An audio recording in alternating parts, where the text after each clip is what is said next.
all car makers are like this. They give you the bullshit rhetoric about supporting you and all of that, but realistically, they just want to sell the next new car. The only thing that worries me about this pandemic of cheap EV modification that you hypothesise might exist in the future is, you know what happens when people mod the batteries on their scooters in their apartments? They get on the news, you know, and that's not going to change. No.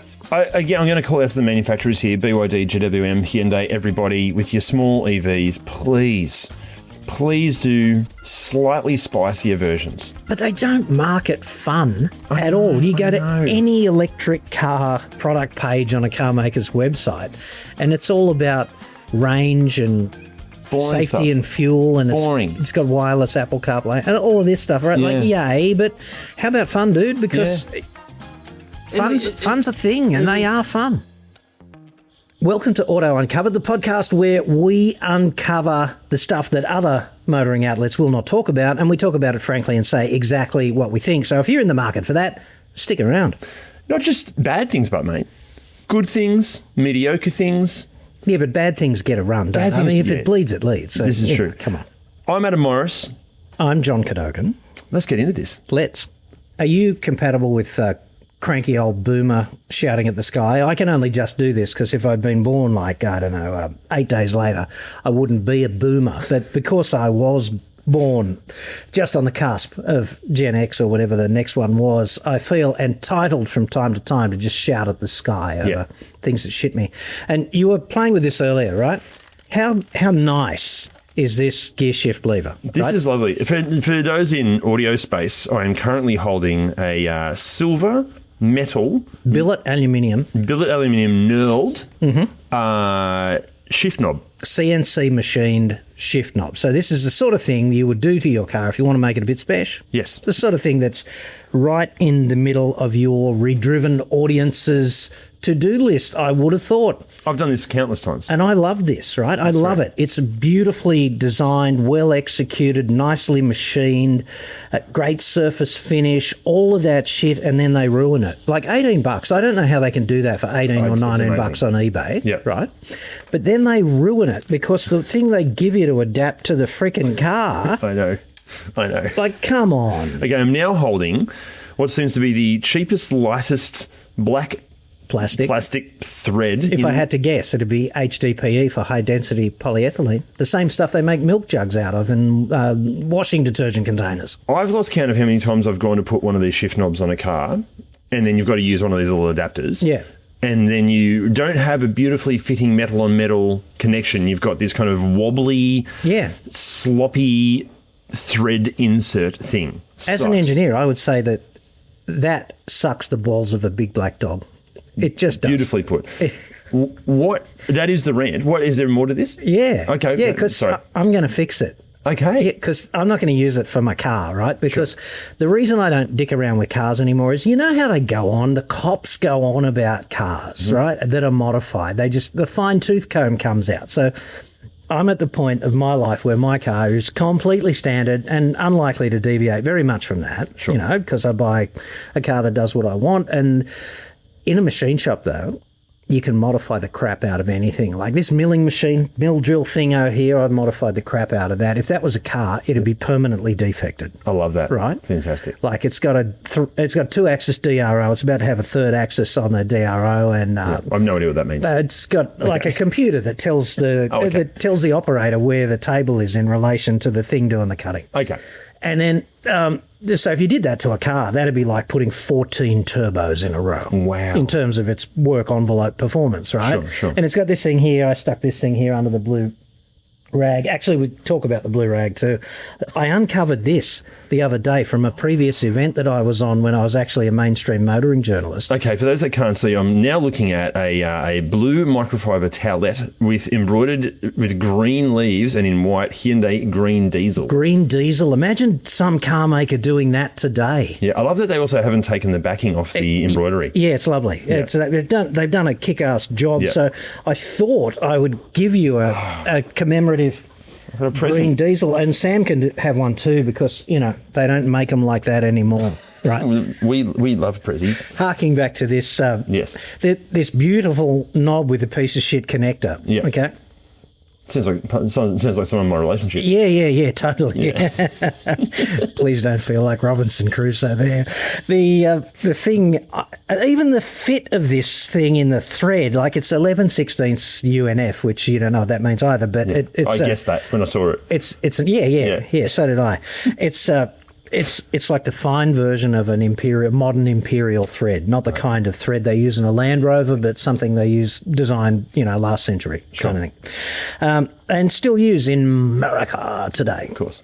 So I'm going to have to ditch the plastic. I'm going to have to bore this out so it's nice and smooth. I'm going to aim for 20 millimeters, maybe 20 and a bit, and then I'm going to make a plug that is about, I'm going to say 50 microns, which is 0.02 of an inch, greater in diameter than the hole that I ream into this. Yep. And they're going to press them together and they will never frickin' come apart. I love that. And they'll be drilled and tapped to go in whatever the hell it goes in. What car is that going in? It's going in. Well, the car it's going in is that drill press behind you because I don't modify cars.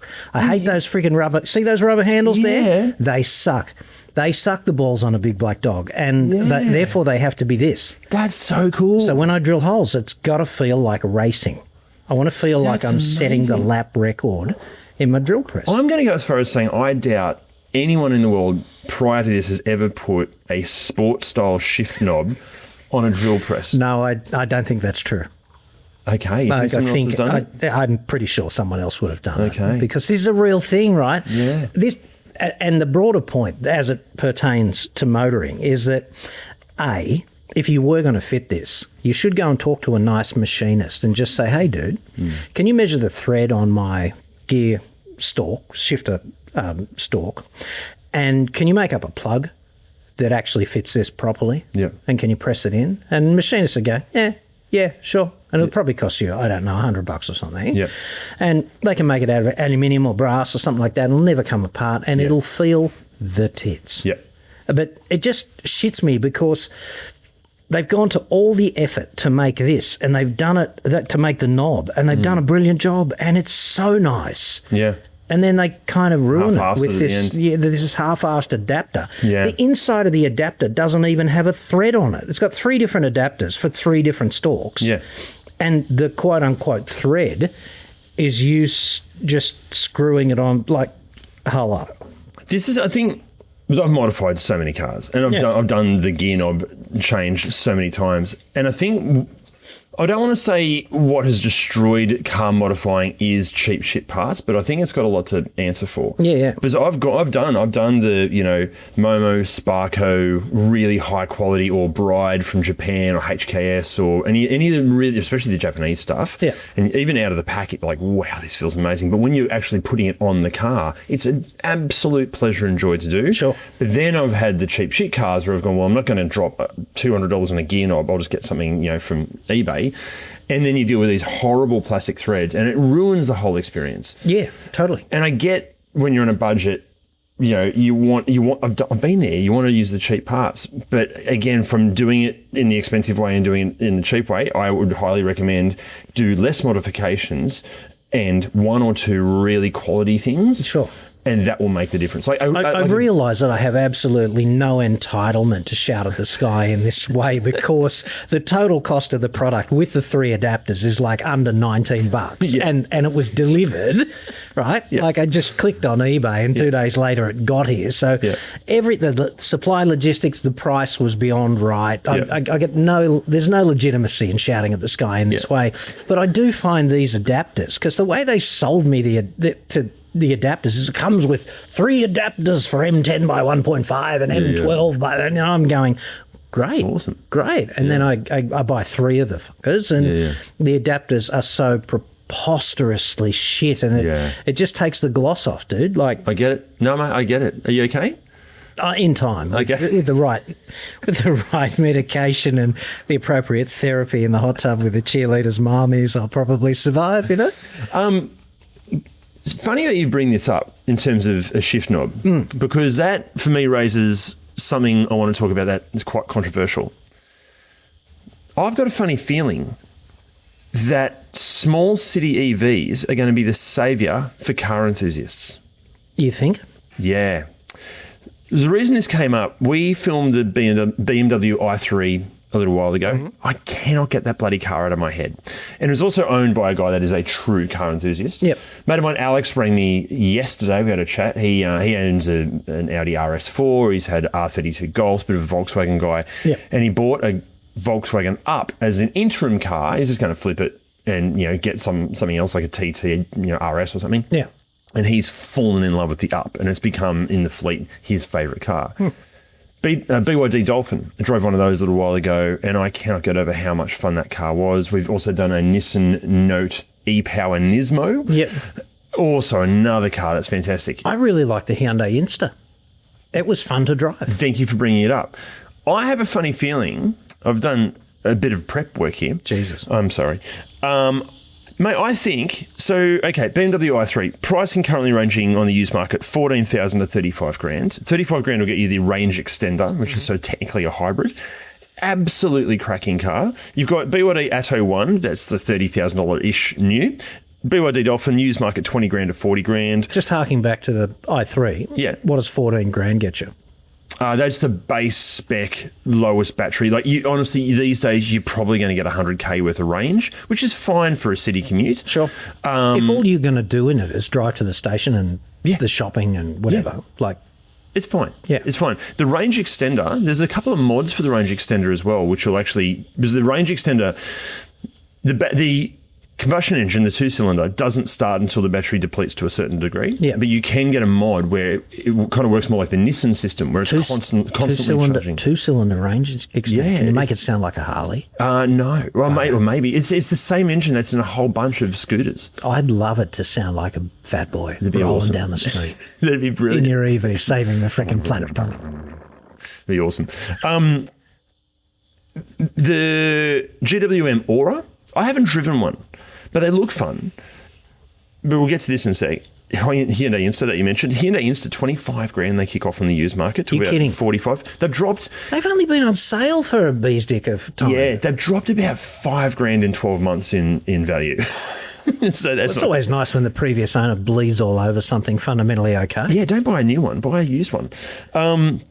As I said, Nissan Note e-Power Nismo, they're 15 to 25 grand. That's so much car for the money. And then Nissan Leaf, 5 grand you can get a Nissan Leaf for. Is that what generation? That's the first gen. So, it's probably got a 3 kilometre range. Yeah. That passive cooling, that's an engineering failure because the passive cooling of the batteries just doesn't work. Overheats them and kills Doesn't work. But they top out at 35 grand. The one that I personally love, because I've driven one in Japan. Remember the Mitsubishi i-MiEV? Yeah. That's the first EV I ever drove. I still remember I drove it over the Sydney Harbour Bridge. Yep. And the road noise and the wind noise blew me away because there was no combustion, noise, vibration and harshness there masking all of that other shit. Yeah. I sort of said to myself, have cars always been this noisy in the background? It's just the engine smoothing it out. Yeah. They 100%, have. Yeah. And that's one of the real developments that EVs have really stretched the envelope. There is NVH suppression, like attenuation of all that noise that was otherwise masked by the engine. So anyway, sorry, I interrupted you. If you just fit some spicier suspension, maybe a nice set of wheels, and stick a GTI badge on the back of them, and market it correctly, I think these are hilariously fun cars. The one that blew me away the most was the BYD Dolphin. Yep. Again, don't buy a new one. Use 20 grand to 40 grand. I remember having that going, this should not be this much fun. The reason being torque. Yeah. So much torque from 0 RPM. Well, Hyundai lent me a first generation Kona electric for a year, right? Yep.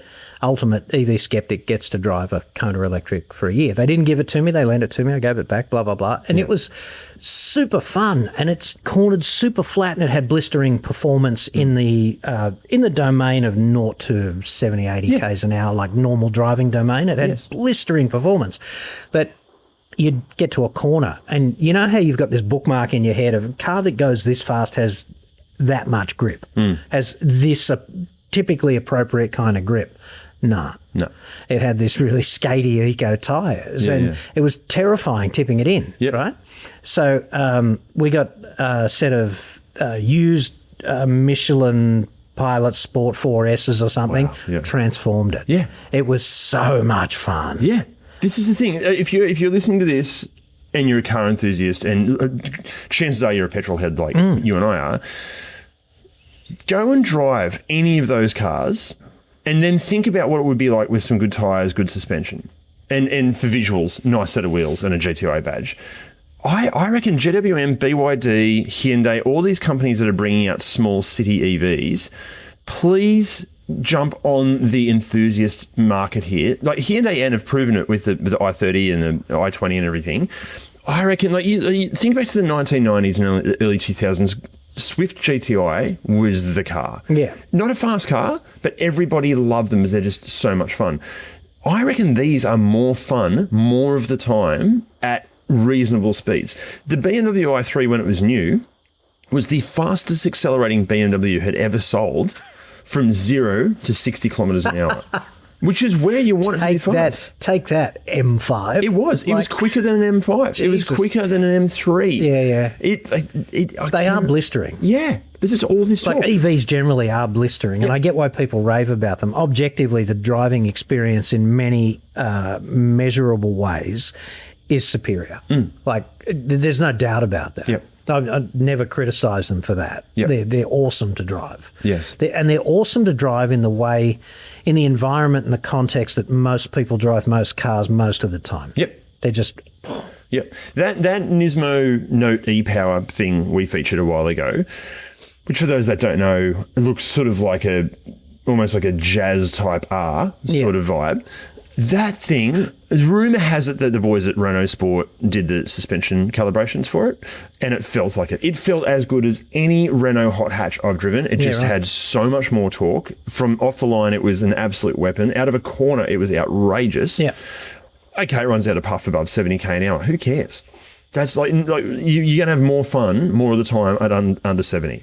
You know, the only thing that worries me about this impending pandemic of cheap EV modification that you hypothesise might exist in the future is I really hope there's a couple of hard limits on that. Okay.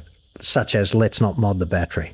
Yeah, absolutely. Right. Doesn't need any more power. Like, you know what happens when people mod the batteries on their scooters in their apartments? They get on the news, you know? And that's not going to change. No. The other thing is I know I've got a whole bunch of stories in my head that have been related to me since we got down off the back of dinosaurs and started driving about young blokes who modify their cars in the driveway at home, and they're putting speakers in the back and they drill through the floor of the boot straight into the gas tank kind of thing. You know, that's going to happen when young blokes start modifying EVs, only they're going to drill into the battery pack or the high voltage wiring, which is it's protected. All the high voltage wiring is reasonably protected in most of the EVs that I've looked at from underneath, you know, but not protected against muzz with a battery drill. No. And the 400 to 800 volts, 355 to 800 volts down there is just as deadly, I would argue in some cases more deadly because it's not protected, than three-phase power at home, and you kind of have to be a special electrician to work on some of that shit. Yeah. You know? What I'd like to see, it's kind of like when Mini were first coming out and you could customise your Mini through the catalogue and buy all the bits and pieces. And same with the Ineos Grenadier, you can buy all the bits and pieces that just bolt on and sort of... Union Jack this and that. Yeah. I'd love to see, let's say Hyundai with the Insta, they do an Insta N, right? And you can go through the parts catalogue, or what they do is, you know, what four-wheel drives do, and they send, you know, or the blueprints to ARB and whoever the accessory company is. Yeah. And you can buy parts that just bolt on and screw in. So if you want an aftermarket stereo, easy. The car is somewhat designed to be modified. I don't think they'll ever do that. No, I know. Because once car makers sell you the car, it's like, next. They just want to go for the next customer. They don't really... They give you the bullshit rhetoric. All car makers are like this. They give you the bullshit rhetoric about supporting you and all of that, but realistically, they just want to sell the next new car. I hope, Look, I know the Hyundai boys with the N stuff, as you know, I've been involved with it. Yeah. They definitely, they love that community and they work hard. The N days are fantastic. But they're not going to upgrade the i30N that you bought 3 years ago. There's not going to be up. No. I mean, You know I what I mean mean? more. Let's say they hypothetically do an Insta N. And to have some sort of, there's a parts catalogue for that. So you can buy the car and 2 years later, if you want to put, a subwoofer in the back, we've got a subwoofer you can load in. Or if you want to put the better suspension in, you can do that. In the same way with all the N models, you can buy, you can go through the Hyundai parts catalogue and buy all those updated parts. Sure. But it would be nice as well if they then went, okay, let's go to HKS, let's go to, Blitz and all the tuning companies and go, all right, guys, here's the blueprints for everything. If you guys want to do your own coilover kit for this, there's all the information you need. I know the BRZ and GR86, there's so much of that. There's so much just bolt-on bits and There's so pieces. many hundreds of those cars on the road now, and they're all owned by bolted-on enthusiasts. So the problem that you've got with the aftermarket industry is what's the volume? Yeah, exactly. So how many Insta owners are going to want to hop up their Instas? None.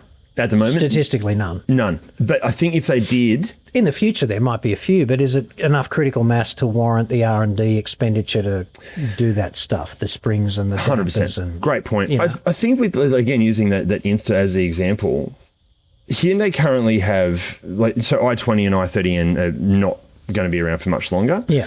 So you've really... Which is a shame, really. Our favourite car is the i20N. One of the best cars out there. Yeah. Both i30, Elantra, and anything with an N badge, they're all amazing. The problem is we're very soon at a point where you can only buy an Ioniq 5N or an Ioniq 6N. Both are over $100,000. The whole reason that the N brand took off is because they're affordable. Sure. And they're way more exciting than a Golf GTI. What are they going to do?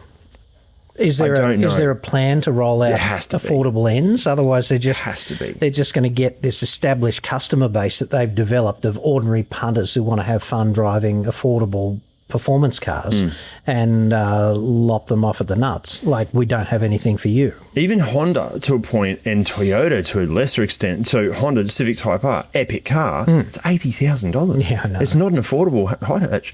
The Yaris GR and the Corolla GR. A Yaris GR is what, $50,000? Mind you, a Ranger Raptor's like 90 grand. So cars are, I would have thought that 60 grand for a hot hatch accessible performance car would be not a joke, not something to be ridiculed. If it was good enough, if it was i30N good enough, then 60 grand, okay. Yep. But Swift Sport still sells great. Oh, yeah. Epic little car. Swift Sport for years, because all that time I spent doing performance testing with Motor Magazine back in the day, Swift Sport used to be the entry-level actual sporty car. Fantastic car. Like anything else with the word sport in it was like Holden Barina Sport. Yeah. You know what I mean? Like, yeah. But that's a legit car. Yeah. 100%.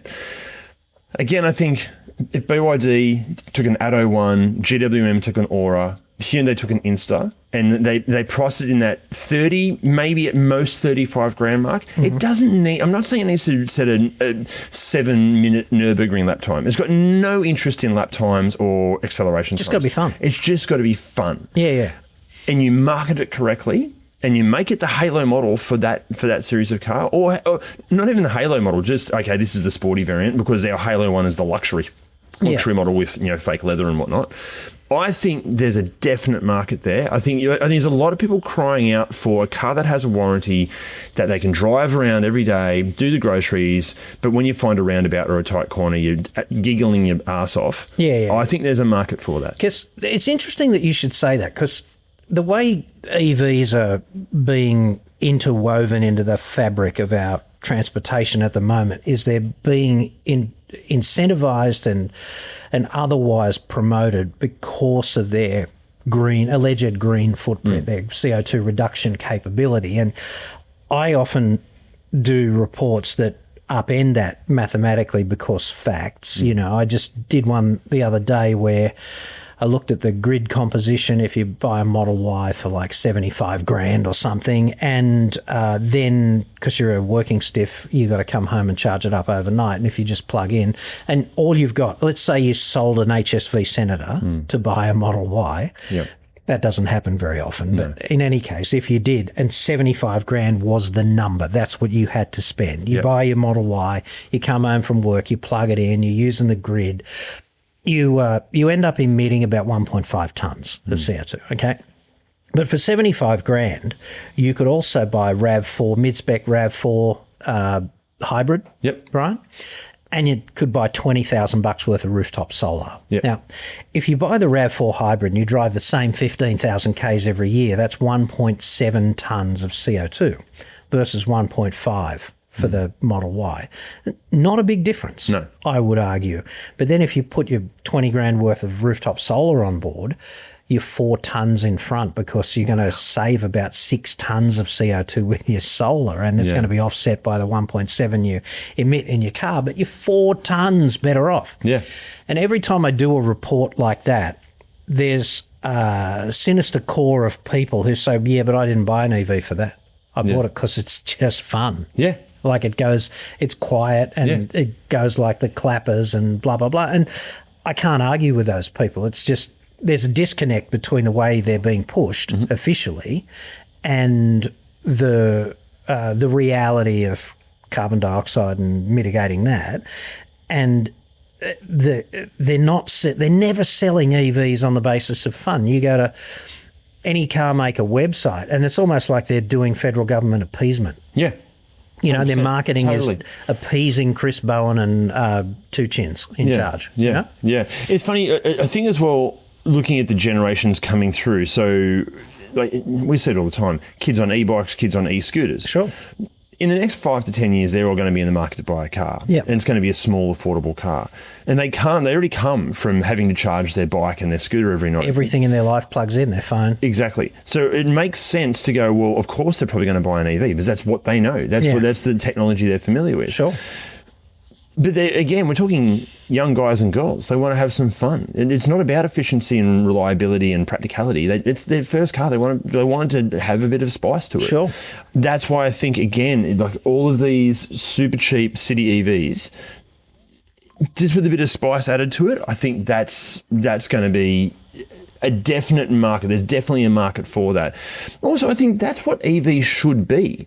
I think they've got to be compelling beyond planet saving. Yes. Right? Absolutely. Because saving the planet is not a reason to buy an EV. No. It's just not. And I think more and more people are understanding that now. I mean, even in Europe where they embraced net zero like crazy, pretty hard, they're kind of walking back from that now. And I get the sense that an increasing number of people think that the quasi-religious embracing of net zero is just a good way to destroy the economy, and there's better ways of mitigating the CO2 with efficiency to the extent possible without destroying our economy. Like you look at all these developed countries, the UK is a great example where they really went in hard on net zero, and their argument was, well, we're a world leader and if we show the way, other countries are going to follow us. China and India looked at them and went, you're fucking insane. We'll take your manufacturing. That's great. Yeah. I landed in Yantai in China on the 13th of January this year, and all you can see is the smoke from power stations. Yeah. Right? Yeah. And they make a heap of interesting shit. Yeah. Yeah, I think I'm hoping more and more consumers are realising that buying an EV maybe isn't the best environmental move. I think, I've said this to quite a few people. If you really want to buy a car purely for looking after the environment, just buy a used hybrid. Ideally something that'll last forever, like a Lexus or a Toyota or something. Yeah, but a $15,000 i3, it's a BMW. You charge it for bugger all. Exactly. Even if it croaks, the maximum exposure to financial risk you've got is 15 grand. Yeah. And so if you've got to call a man with a flatbed to take it off to e-waste heaven. Yeah. Okay. I cannot rave enough about that car. I was genuinely blown away. Like, it is so much fun to drive. But what would you do to it? Because you're a car mod guy. You buy your $15,000. Let's say you had $25,000 budget. Right. You got 15 grand for your i3. Yeah. And you got 10 grand to spend. What would you do? The challenge with the i3 is the wheel and tyre size. Right. Because it basically runs on cycling wheels. Yeah. You can fit a wider wheel, but you've got to then add some arch extensions, which kind of looks pretty tough anyway. I reckon with a good set of tyres and a bit of some nice suspension, and there are guys out there doing like Bilsteins and Öhlins suspension kits. Really? For them. Yep. That would be outrageous. Just a little bit more a little, maybe a touch lower ride height, a little bit more compliance in the suspensions, a little bit crashy. Yep. That's all you need. Interior upgrades. Yeah, like Big fat sound system. No, I don't think it needs it. Weirdly, as a musician, sound systems are not important to me. It was only recently now that I don't play music for a living, that I've started listening to music again. I had so many people go, "Oh, you must have a good stereo in the car." I'm like, I listen to podcasts and audiobooks. I very rarely listen to music, but now I do again. But no, I don't. It's like people say to me, "Well, mate, what's your favourite cars? And a Ferrari or a Lamborghini?" Supercars leave me cold, dude. Yeah, they just do. Yeah. If someone said, "Would you like to drive this Lamborghini?" I'd go, "No." It doesn't. Honestly, i3 doesn't need much. I'd buy a range extender. I'd spend a little bit more, get a range extender, and good tyres, slightly nicer suspension, and I think, stick a fork in me, I am done. Well, you wouldn't even need 10 grand for that. No. But then I look at again, and then you'd have like a fun commuter. Yeah, it would be so much fun. Well, my mate that owns that car, it is his daily. He's got some other really nice cars in the garage. Tiny battery too, so charge up overnight on just standard GPO. You wouldn't have to fit one of those bloody 32 amp. Yeah, don't have to rewire the dedicated house. Charger. Yeah, but all of these cars. This was a big job. Like, look at that big fat cable up there. Like, you got the meter boxes way over there in the next suburb kind of thing, and the electricity's got to go up there through the ceiling down there. Got to. Yeah. It was fitting. It was a big job. The electrician came to fit the charger and just went, "Oh my God, you're fucking kidding me, dude. Like, I got other jobs to do today." Yeah. But the seminar I was saying before, this is, I think, again, what's great about this segment of EVs. I said it before, this is what an EV should be. There's all this focus on... I've always said that. EVs have got to be your second... It's got to be your shitter, your little shit runaround. Yep. You can have a Hilux or a Ranger, as long as when you need to go to the station, you just take your little electric trolley. That BYD Dolphin... Have fun on the way. I could not get over how good that is. Really? I was just going, well... I think I was expecting it to drive like an EV, which it does, but then I kind of gave it the beans through some corners and roundabouts, and it was just, I remember laughing.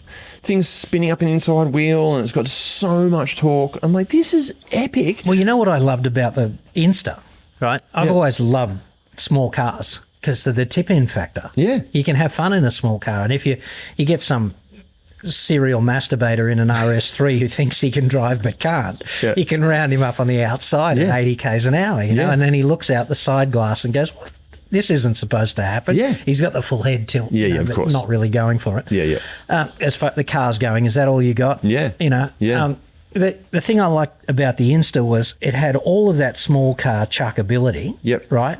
But none of the nasty rattles and, all the nasty shit that typically goes with small cars. It felt rock solid. Is it funky inside? Has it got a cool interior? Kinda. Yeah.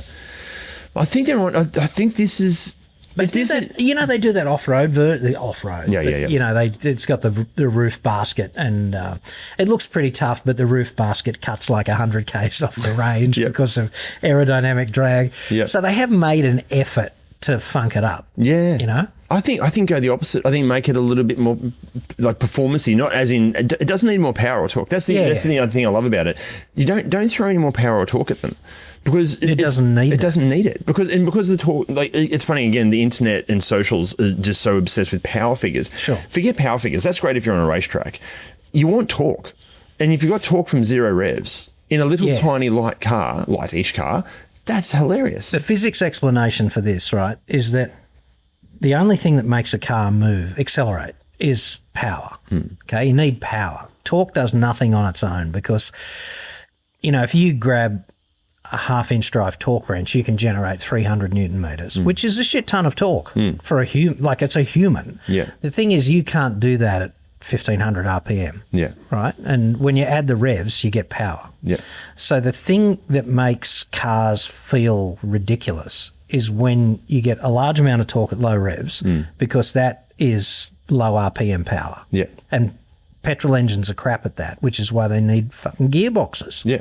The purpose of the gearbox is to multiply the torque and allow the engine to spin at the speed it wants to spin at.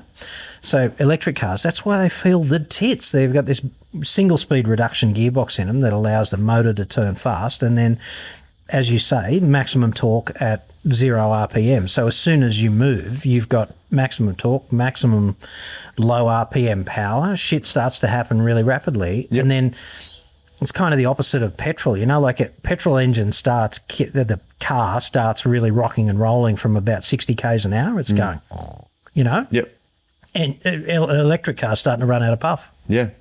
Again, I'm going to call out to the manufacturers here, BYD, GWM, Hyundai, everybody, with your small EVs, please do slightly spicier versions. I think an Insta N. But they don't market fun at all. You go to any electric car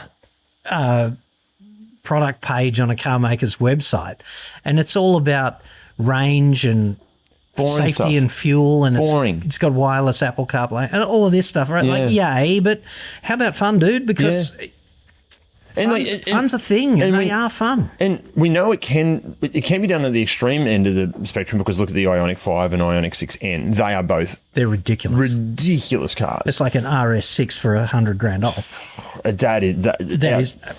I had the DK edition for a little bit, and with a towel rack on the back. Yeah, it was great. It picks up all sorts of Foxtel from the 1990s. That's an outrageous car, but it's too fast. It's way too powerful. It's, I think, a bit too big. It's ridiculous for driving normally. Oh yeah, it's a crazy car. Yeah, brilliant for terrifying your friends or anyone that gets inside it. Sure. And it would, however, be cheaper just to go to Officeworks and buy a shredder. Yeah. Put your fucking license in it. Yes, exactly. Exactly. But do that to an Insta. Don't give it that power. Forget that. Just give it that vibe and that look. I reckon there's something there. I really hope they're already on it. GWM Aura as well. GWM, what we've got, an Aussie engineering squad now helping with calibrations for Australia. Yeah. Ex-Holden, yes? Yeah. Rob Tribbiani, yeah. So, he holds the lap record at the Nürburgring in a VY SSV Ute. Yeah, amazing. Like, it's a lap record for commercial vehicles or something. It's amazing. Every time I think about him, I hear Thunderstruck. Yeah. Right? Like, yeah. So can we talk to Rob and go, can you get one of your Auras and make it like a Mini Cooper S? Actually, I have yet to launch this video on my channel, but I have a long-form interview in the can with him. Amazing. He's a really interesting dude. Like, he's in his photos, like the official Rob Tribbiani photos, anywhere from Holden or more later from GWM. He looks like he's about 15. Right. And he talks about something he did in 1990. I'm going, you weren't even fucking born then, dude. But he's got this wealth of experience. He's very humble, but he knows his shit. He knows his shit backwards. Yeah, wow. These people who can recite the prime numbers backwards from 100 while they're running uphill. Yeah. He's one of them. Yeah, only with suspensions. Yeah. Right? Yeah. And I've sampled his work, and it's pretty freaking good. I did, it was a Colorado launch, this is ages ago, and the Holden crew were there, and Rob wasn't there, but everybody at Holden was talking about him like he was the next Messiah. Yeah. And I'm like, this guy's a serious talent. And all of his work. Yeah. See, this never happens in radio or TV. Right? We've got guests. Invaders, I would have said. But hopefully not the Taliban riding over the hill with their AKs, ready to put the village down. But if they were doing it in a BYD Atto 1 with lowered suspension, they'd be having fun when coming over the hill. Yeah. Exactly. Yeah. Exactly. They'd have grins on their faces. They wouldn't feel the need to attack because they'd be laughing too much. All right, so I'm sensing the clock on the clubhouse wall is telling me that the time for our intellectually stimulating and emotionally uplifting interaction is almost elapsed. I think we're done, mate. I think we're done until next time. We'll have to do it, Can't wait. at another time. See you soon.